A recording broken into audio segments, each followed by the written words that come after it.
Ichimoku Fibonacci. Hoy es martes, amigos, martes, bolsa para principiantes. Y vamos por el episodio número 41. Increíble. Hoy, a manera de celebrar los 40, de darle un poco un broche a estos 40 episodios, en vez de explicarles cómo se dibuja un retroceso de Fibonacci, hablar de la generación de triángulos alcistas o hablar de los toros que suben por el ascensor y mientras los osos se pintan las uñas, vamos a hablar de algunas cuestiones que son un poquito más, más vistas a vuelo de pájaro y que tienen que ver con la experiencia, con los años que uno hace que está acá en esto y con que muchos de ustedes, en el afán de iniciarse rápidamente y de empezar a generar rentabilidad rápidamente, no prestan atención, no prestan debida atención a los consejos, a las experiencias, a los tips, a la transmisión de esta información que tiene que ver con algo que no está en los manuales, con algo que no está en los libros, sino que está en la memoria de cada trader. El análisis técnico, en términos generales, podemos decir que no es una ciencia exacta de la manera que lo es la estadística, de la manera que lo es la matemática o la química, donde 2 más 2 definitivamente siempre es 4. Y en el análisis técnico, 2 más 2 depende de lo que vemos, de cómo nos levantamos, de cómo estamos atravesando esa rueda, o básicamente del sentimiento del mercado que muchas veces nos lleva puesto en ese sentimiento y en esa emocionalidad.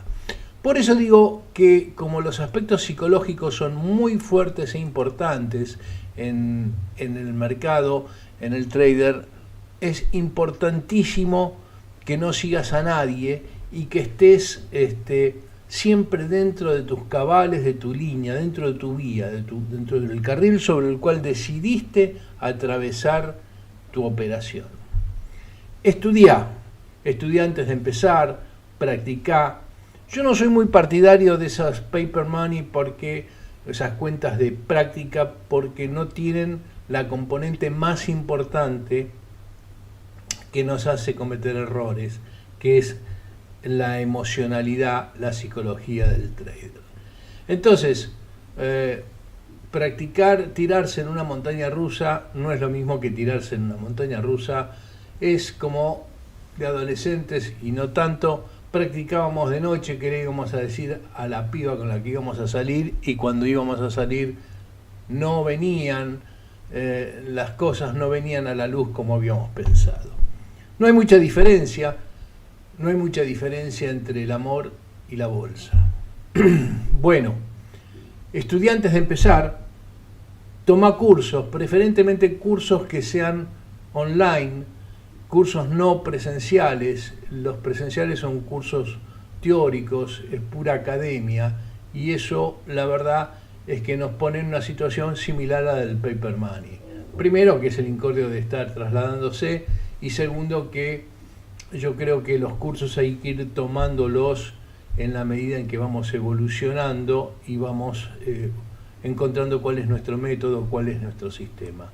Averiguar quién te va a dar el curso, pero no viendo qué dice en su brochure, no viendo qué dice en su página.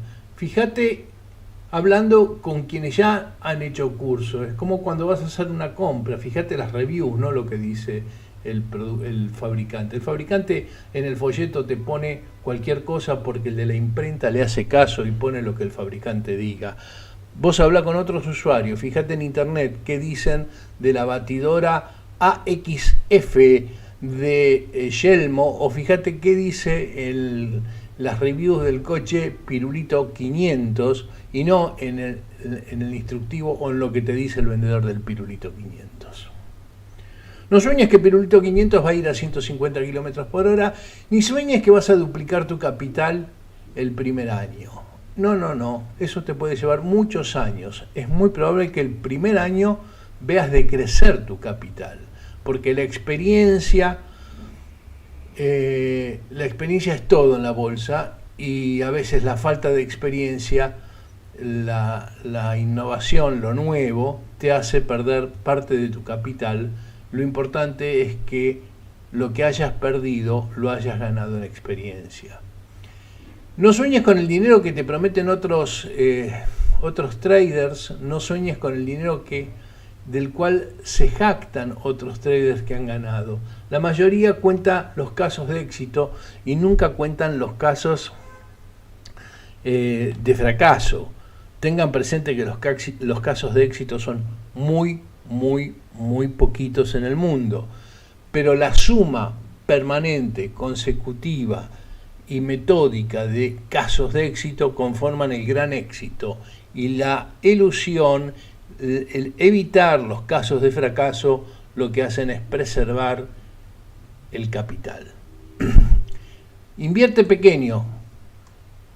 No sé si invertí pequeño o invierte. Me tendría que definir si lo hago en castellano argentino o en español. Vamos a ver qué sale, porque acá viene en español, acá viene en castellano. Invertí pequeño. Empezá de a poco. Tenés 1000, empezá con 200. Tenés 10.000, empezá con 2.000. Y vas a ir aproximándote a las grandes cifras en la medida que vayas tomando grandes experiencias. Cuando vos invertís pequeño, te movés con agilidad, salís antes, contás rápidamente el dinero, podés entrar en cualquier papel, porque para posiciones pequeñas todos los papeles son líquidos. ¡Qué momento! Trazá más líneas horizontales que oblicuas. Usá más cajas que triángulos. Pensá más en máximos y mínimos que en otra cosa, y no dudes al vender. Sobre exactamente estos últimos 4 puntos vamos a abrir un poquito el juego, porque creo que es donde viene la parte más importante. Lo del principio era una simple introducción. Vamos a ver qué quiere decir cuando yo les menciono que piensen más en líneas horizontales que en líneas verticales. La línea horizontal es una... No hay duda, ustedes saben que muchas veces uso el rectángulo como línea horizontal, porque sale horizontal siempre sí o sí, y lo que hago es, que no es un rectángulo sin altura. Podría hacerlo con la línea oblicua apretando Shift en el caso de esta plataforma, y también saldría perfecto, pero de la otra manera uso una sola tecla, que es el clic del ratón, del mouse. Muchas veces me han escuchado que yo no soy muy afecto, aunque los dibujo, los canales, porque los canales van permanentemente modificándose. Un canal tiene que ver con la línea de velocidad, tiene que ver con cómo se acelera y va cambiando la velocidad o no del incremento de un precio en función del tiempo. En cambio, las líneas horizontales son líneas que no admiten discusión, o sea, admiten menos discusión. Yo puedo decir, ¿cuál es el canal? ¿Es este? No, vamos a empezar a moverlo porque este también es un canal. No tomo estos 3 puntos y esto me da un canal, y ahí tengo el canal. Y el otro también era un canal. Y también, si yo me sigo moviendo un poco y si empiezo a cambiar las proporciones de mi gráfico, puedo empezar a inventar otro tipo de canales que también son posibles. Entonces, ¿cuál es de los 3 que dibujé el canal? Pues seguramente son los 3, cosa que lo resolvemos con las líneas rectas, las líneas horizontales, donde en las líneas horizontales podemos marcar con mucha claridad máximos, sea o no el cuerpo o la mecha, no tiene importancia a esta altura. Podemos marcar los máximos, podemos ver cómo supera un máximo, cómo se vuelve a meter abajo, cómo vuelve a salir, cómo hace un reconocimiento, sale, vuelve a hacer otro. Tenemos una línea de referencia legible, elegible y compartible. Cualquier línea horizontal a mí me permite convertirla en una línea en un rectángulo, de la forma en que se los mencioné recién, puedo establecer que la altura de ese rectángulo sea esta y estudio este periodo de consolidación del precio cuando rompe la caja y sale para afuera, o puedo establecer que esa línea horizontal, que era un rectángulo sin altura, ahora se convierta en esta suerte de caja de Darvas.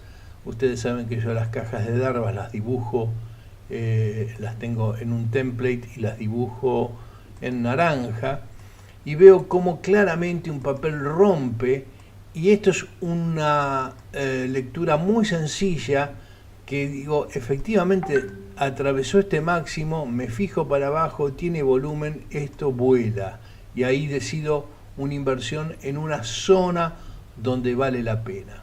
Si yo me hubiese quedado solamente con el si yo me hubiera quedado solamente con el canal, no tenía la sencillez de la lectura, y de paso, y de hecho, me perdía esta parte del trade, que es una parte interesante de experimentar, porque es la que toma el primer impulso inicial. La parte cara, que yo siempre les digo, tomar el primer 10-12% del trade suele ser muy caro, me refiero a esta parte de abajo. Es parte del mismo swing alcista, pero esta es la parte cara del swing y esta es la parte donde vale la pena invertir. Entonces digo, utiliza mucho más esas líneas horizontales que las líneas oblicuas, que los soportes, todo es válido, pero hay algunos que son de utilización indudable y otros pueden ser de utilización confusa. Digo utilizar más cajas que triángulos, porque el triángulo tiene una suerte de muy clara definición a la luz de los autores clásicos, que toque 2 puntos en el borde superior, 2 puntos en el borde inferior, eso lo constituye el triángulo y lo habilita a salir, y el triángulo sale y muchas veces el triángulo vuelve para adentro, muchas veces los triángulos fallan. Las cajas son mucho más protectivas, suelen fallar menos, tienen una posibilidad de darnos el tiempo suficiente para ir acompañando el trade. El triángulo había sucedido acá, el triángulo lo habíamos dibujado acá, ok, habíamos hecho este triángulo, y el triángulo acá salía, pero puede ser que sale, rompe y nos quedamos sin triángulo y perdimos algo así como la linterna. En cambio la caja nos permite darnos cuenta con mucha más claridad, la caja era esta, nos permite dar cuenta con mucha más claridad a dónde estamos y hasta dónde podemos llegar. De hecho, la caja, en estos términos, es una figura que está mucho más asociada a la interpretación ortogonal y lineal que utilizamos habitualmente que el triángulo o un círculo que, bueno, concretamente acá no se utiliza. Pensá más en máximos que en mínimos, era otro de los... Pensá más en máximos que en mínimos. Es muy importante, y esto la caja siempre ayuda, es muy importante que tengamos muy claro cuáles son los puntos máximos y los puntos mínimos para nuestro time frame y para el escenario que queremos abarcar y nuestras proyecciones de precio. Cuando nosotros pensamos en máximos, estamos pensando en valores que deben ser superados para que alienten e incentiven nuestra inversión. Mientras no superamos los máximos, no estamos en condiciones de tener la certeza de que un trade inicia un swing alcista. Esto es un máximo que es inferior a este máximo. Utiliza el concepto de máximos ascendentes y mínimos descendentes, pero no necesariamente graficándolos como si fuesen triángulos. Eso te va a dar la ubicación de si estamos en una corriente alcista, de lateralización o bajista. Lo dije en el video, en un video de la semana pasada, y me parece que es un criterio muy bueno para que lo tengamos en cuenta en nuestra bolsa para principiantes. Cuando nosotros tenemos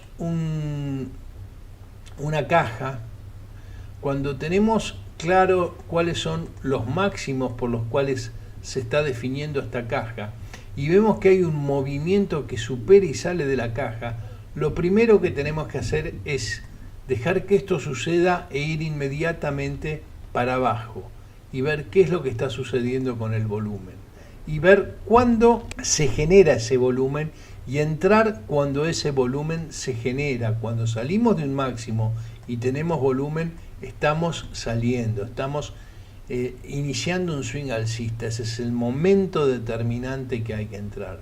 Cuando estamos en mínimos y no se rompen esos mínimos, no hay en esta zona ningún crecimiento importante del volumen que nos haga tomar decisiones de huida, de escape, o lo que llamamos el sell off.